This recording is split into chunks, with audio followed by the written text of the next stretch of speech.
Bonsoir à tous, bienvenue sur D8 pour cette nouvelle édition de Voyage au bout de la nuit. Aujourd'hui, je vais vous lire les contes des frères Grimm, donc Jacob et Wilhelm Grimm, qui sont nés en Allemagne. Ce sont deux écrivains et érudits. Ils sont nés à Hanau en 1785 et l'autre en 1786.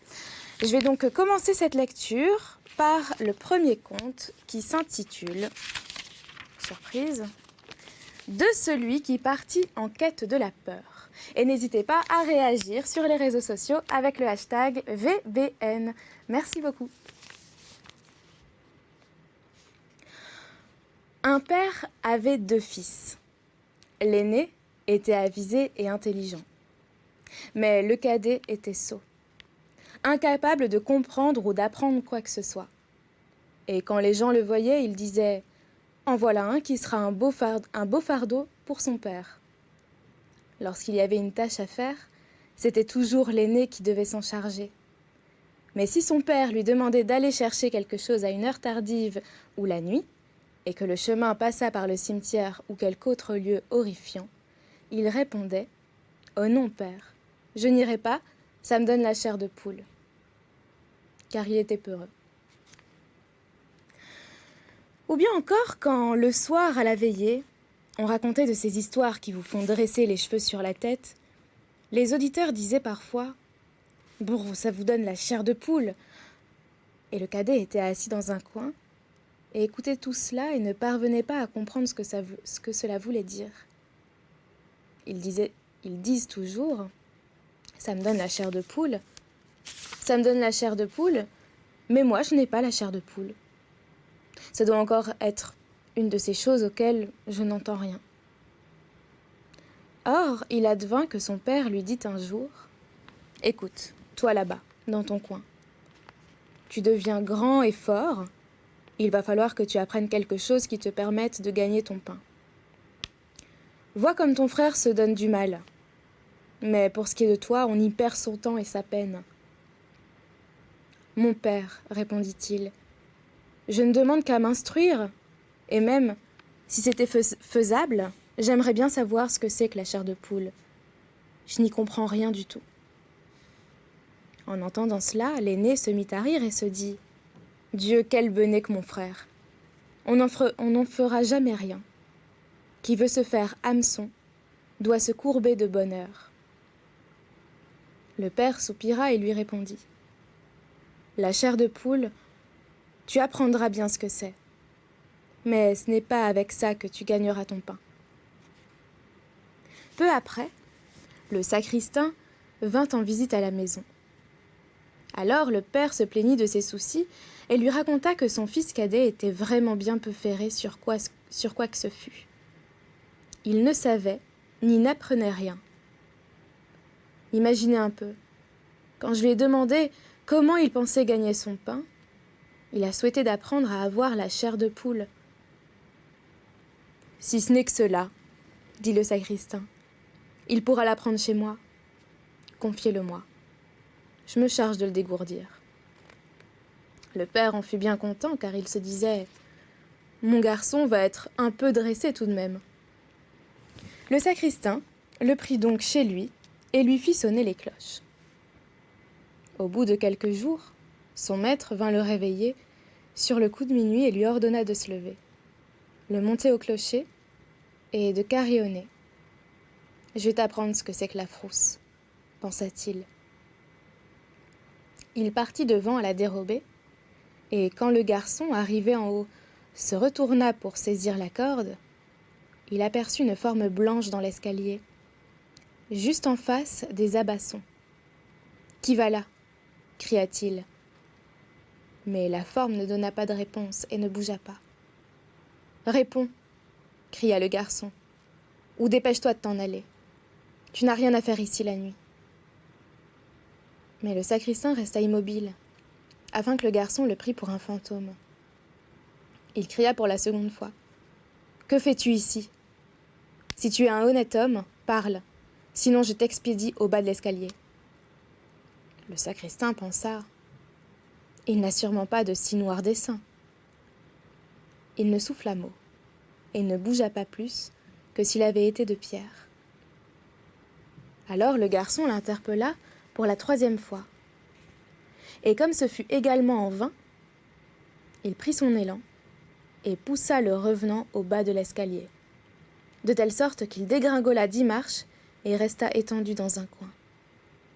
Après quoi, il sonna la cloche, rentra chez lui, se coucha sans piper mot et reprit son somme. La femme du sacristain attendit longtemps son mari, mais il ne revenait toujours pas.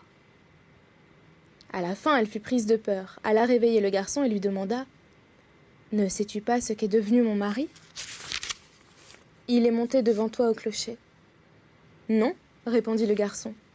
Mais il y avait quelqu'un en face des abassons, dans l'escalier. Et comme il ne voulait ni répondre ni s'en aller, je l'ai pris pour un malfaiteur, et je l'ai expédié au bas des marches. Allez-y, vous verrez bien. Si c'était lui, j'en serais vraiment désolée. » La femme partit d'un bond et trouva son mari dans un coin, en geignant, car il s'était cassé une jambe.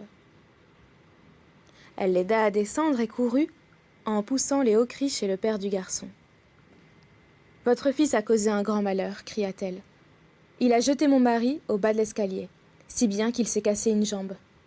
Débarrassez notre maison de ce vaurien. » Le père prit peur. Il arriva en toute hâte et gronda son fils. « Qu'est-ce que c'est que ces tours pendables ? C'est le malin qui a dû te les inspirer. »« Père, répondit-il, écoutez-moi, je suis tout à fait innocent. Il était là, immobile dans la nuit, comme quelqu'un qui a de mauvais desseins. Je ne savais pas qui c'était et je l'ai averti 3 fois d'avoir à parler ou de déguerpir. »« Ah, dit le père, tu ne me causeras que des déboires. Disparais de ma vue, je ne veux plus te voir. »« Oui, père, bien volontiers. Attendez seulement qu'il fasse jour et je partirai pour apprendre la peur. Comme cela, j'acquerrai au moins une science qui pourra me nourrir. »« Apprends ce que tu veux, dit le père. Tout m'est égal. Voilà 50 écus. Va-t'en avec cela courir le vaste monde et ne dis à personne d'où tu viens, ni qui est ton père, car j'ai honte de toi. »« Oui, père, comme vous voudrez. Si vous ne m'en demandez pas plus, il me sera facile d'en tenir compte. » Quand le jour se leva, le jeune homme empocha ses 50 écus et prit la grande route en marmonnant continuellement. « Ah, si seulement je pouvais avoir peur. Si je pouvais avoir peur. » Or, il fut rejoint par un homme qui entendit les propos qu'il se tenait à lui-même. Et quand ils eurent fait un bout de chemin et que le gibet fut en vue, l'homme lui dit « Regarde là-bas. C'est l'arbre où 7 filous viennent de célébrer leurs noces avec la fille du cordier, et où, pour l'heure, ils apprennent à voler. Assieds-toi dessous et attends la nuit. De cette façon, tu sauras bien ce que c'est que la peur. »« S'il n'en faut pas plus, répondit le garçon, ce sera facile. Mais si j'apprends si vite que ça à voir la frousse, tu auras mes 50 écus.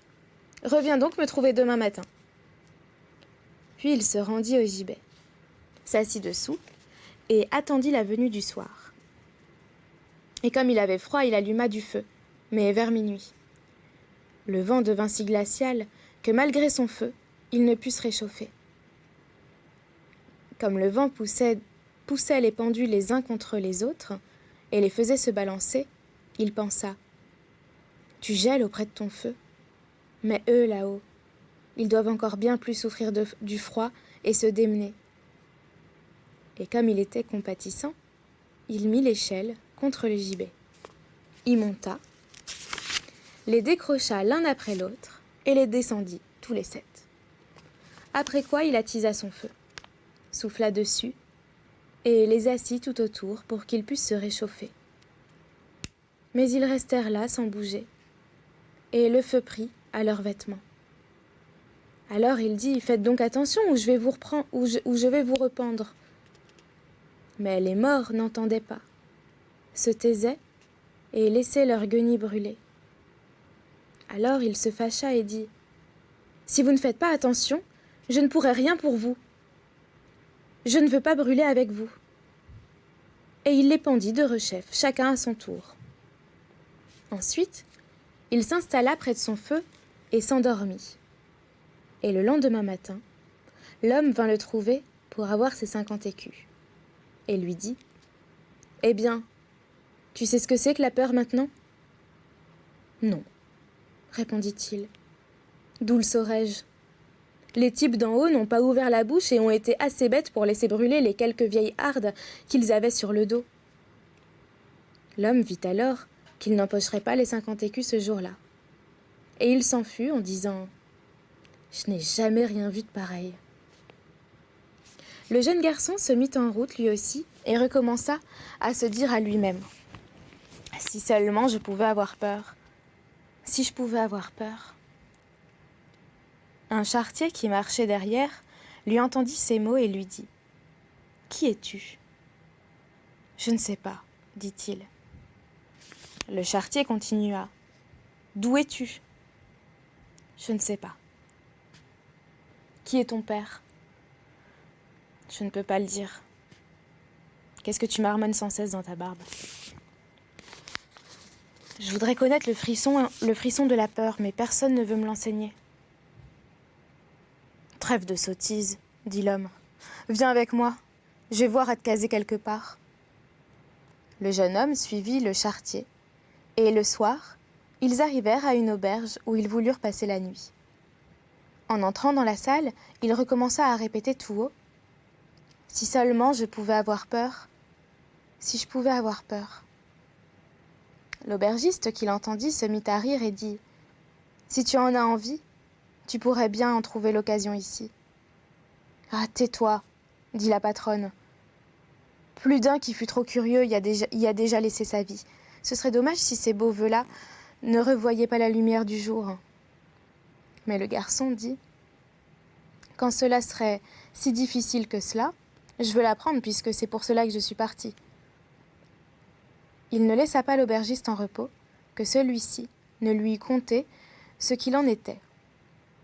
Non loin de là, il y avait un château ensorcelé, où l'on pouvait apprendre à trembler, pourvu qu'on y veillât seulement 3 nuits. Le roi avait promis sa fille en mariage à celui qui s'y risquerait. Et c'était bien la plus jolie personne qui fût sous le soleil. On disait aussi qu'il y avait au château de grands trésors gardés par de mauvais génies. Il serait alors libéré, et il y en avait assez pour enrichir un pauvre homme. Beaucoup y étaient déjà entrés, mais aucun n'en était ressorti. Le lendemain, le jeune homme s'en alla trouver le roi et lui dit : « Avec votre permission, je voudrais bien passer 3 nuits dans le château enchanté. » Le roi le regarda, et comme il lui plaisait, il lui dit : « Tu as encore le droit de me demander 3 choses, mais il faut que ce soit des choses inanimées, et tu pourras les emporter au château. » Il répondit : « Je vous demanderai donc du feu, un tour et un établi avec son couteau. » Le roi lui fit porter tout cela au château pendant le jour. Quand la nuit fut sur le point de tomber, le jeune homme y monta, alluma un feu clair dans une chambre, installa l'établi avec son couteau, puis s'assit autour. « Ah, si seulement je pouvais avoir peur, dit-il, mais ce n'est pas encore ici que j'apprendrai. » Sur les minuit, il voulut attiser son feu, et comme il soufflait dessus, des cris s'échappèrent soudain d'une encoignure. « Comme nous avons froid !»« Imbécile, dit-il, qu'avez-vous à crier ?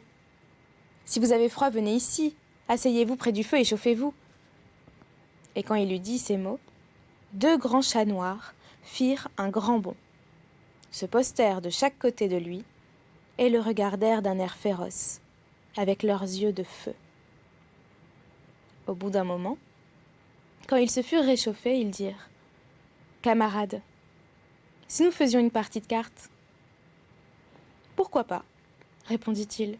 « Mais montrez-moi un peu vos pattes. » Alors ils sortirent leurs griffes. « Eh, dit-il, vous en avez de grands ongles. Attendez, il faut d'abord que je vous les rogne. » En disant cela, il les prit par la peau du cou et les mit sur son établi, où il leur serra soigneusement les pattes. « Je vous ai examiné de près, dit-il. Ça m'a fait passer l'envie de jouer aux cartes. » Il les tua et alla les jeter à l'eau. Mais quand il eut fait taire ces deux-là, et voulut se rasseoir auprès de son feu, voilà que, de tous les coins et recoins, surgirent des chats noirs et des chiens noirs, attachés à des chaînes incandescentes. Et il en venait de plus en plus si bien qu'ils ne savaient plus où se réfugier. Ils poussaient des cris horribles, puis ils piétinèrent son feu, le démolirent et voulurent l'éteindre. Lui les regarda faire tranquillement pendant un petit moment. Mais, quand il trouva qu'il dépassait les bornes, il saisit son couteau, attaillé, et cria « Allons, ouste, canaille !» Puis il tapa dans le tas. Une partie se sauva, il assomma les autres, et il sortit les jeter dans l'étang. Une fois rentré, il ranima son feu et se réchauffa. Et à force de rester assis, ses yeux se refusèrent à rester ouverts plus longtemps, et il eut envie de dormir. Alors il regarda autour de lui et aperçut un grand lit dans un coin. « Juste ce qu'il me faut, » dit-il, et il s'y coucha. Mais comme il se disposait à fermer les yeux, voilà que le lit se mit à se promener tout seul, et qu'il se promena, par tout le château. « Fort bien, » dit-il, « encore plus vite. » Alors, comme s'il avait été attelé de 6 chevaux, le lit se mit à rouler par-dessus seuil et escalier, et tout à coup, hop là, il culbuta sans dessus-dessous, si bien qu'il fut sur lui comme une montagne. Mais il envoya en l'air couverture et oreiller, se dégagea et dit « Se promène là-dedans qui voudra ». Il s'étendit auprès de son feu et dormit jusqu'au jour. Le matin, le roi vint le voir. Et comme il le trouva couché par terre, il pensa que les revenants l'avaient tué et qu'il était mort. Alors il dit « C'est vraiment dommage pour ce beau garçon ». Le jeune homme l'entendit, se dressa et s'écria « Nous n'en sommes pas encore là !» Le roi fut tout étonné. Mais il se réjouit et lui demanda ce qui lui était arrivé. « Fort bien, dit-il, voilà une nuit de passée, les 2 autres passeront bien aussi. » Quand il arriva chez l'aubergiste, celui-ci écarquilla les yeux. « Je ne croyais pas te revoir vivant, » dit-il. « As-tu appris ce que c'est que la peur ? » ?»« Non, » dit-il. « Tout est inutile. Si seulement quelqu'un pouvait me l'apprendre. » La 2e nuit, il monta de nouveau dans le vieux château, s'assit au coin du feu et recommença sa vieille chanson. Si seulement je pouvais connaître la peur. Vers minuit, un bruit suivi d'un grand fracas se fit entendre. D'abord tout doucement, puis de plus en plus fort. Après quoi le silence se fit un instant, et enfin une moitié d'homme dégringola par la cheminée et tomba devant lui en poussant de grands cris. « Oh là !» s'écria-t-il. « Il en faut encore une moitié, c'est trop peu. » Alors le vacarme reprit de plus belle. On entendit tempêter, hurler, et l'autre moitié tomba à son tour. « Attends, dit-il, je vais d'abord t'attiser un peu le feu. » Quand il l'eut fait, et qu'il se retourna, les 2 morceaux s'étaient rejoints, et un homme, épouvantable, était assis à sa place. « Ce n'est pas dans nos conventions, dit-il, ce banc est à moi. » L'autre voulut le repousser, mais le jeune homme ne se laissa pas faire. Il lui donna une violente bourrade et reprit sa place. Alors il tomba encore plusieurs autres hommes, l'un après l'autre. Ils allèrent chercher 9 tibias et 2 têtes de mort, les disposèrent et jouèrent au quilles. Le jeune homme eut envie de jouer aussi et demanda « Écoutez, puis-je être de la partie ?»« Oui, si tu as l'argent. »« J'en ai assez, répondit-il, mais vos boules ne sont pas bien rondes. » Il prit les crânes, les mit sur son tour et les arrondit. « Voilà, dit-il, maintenant elles rouleront mieux. Allons-y, on va s'amuser. » Il joua et perdit un peu de son argent. Mais quand minuit sonna, tout disparut à sa vue. Il se coucha et s'endormit tranquillement. Le lendemain, le roi vint aux informations. « Comment cela s'est-il passé cette fois-ci ? Demanda-t-il. J'ai joué aux quilles, répondit-il, et j'ai perdu un peu d'argent. N'as-tu donc pas eu peur ? Oh, pas du tout, dit-il. Je me suis bien amusé.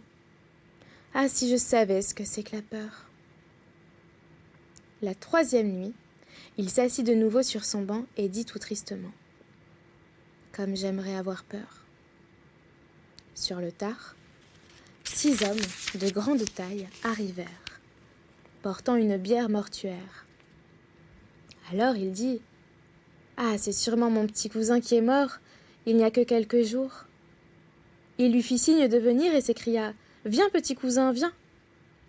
Ils posèrent le cercueil par terre, mais il s'en approcha et souleva le couvercle. Un homme mort était couché dedans. Il lui palpa le visage, mais il était glacé. « Attends, dit-il, je vais te réchauffer un peu. » Il alla se chauffer les mains au feu et les mit sur sa figure. Mais le mort resta froid. Alors il le sortit du cercueil, s'assit près du feu, le prit sur ses genoux et lui frotta les bras pour remettre le sang en mouvement. Comme cela ne servait de rien non plus, il lui vint une idée. Quand on couche à 2 dans le même lit, on se réchauffe mutuellement. Il le mit au lit, le couvrit et s'étendit à ses côtés. Au bout d'un moment, le mort se réchauffa et commença à remuer. Le jeune homme dit alors « Eh bien, petit cousin, ne t'ai-je pas réchauffé ?» Mais le défunt prit la parole et s'écria « Maintenant, je vais t'étrangler. »« Quoi ?» dit-il. « Est-ce là une façon de me remercier ? Rentre tout de suite dans ton cercueil. » Il le souleva, le jeta dedans et ferma le couvercle. « La peur ne veut pas venir, dit-il. Ce n'est pas ici que je la connaîtrai, jamais. » Alors un homme entra. Il était plus grand que tous les autres et avait un air horrible. Mais il était vieux et avait une longue barbe blanche. « Oh, mon petit gringalet, s'écria-t-il, maintenant tu vas savoir ce que c'est que la peur, car tu vas mourir. » Doucement, répondit le jeune homme.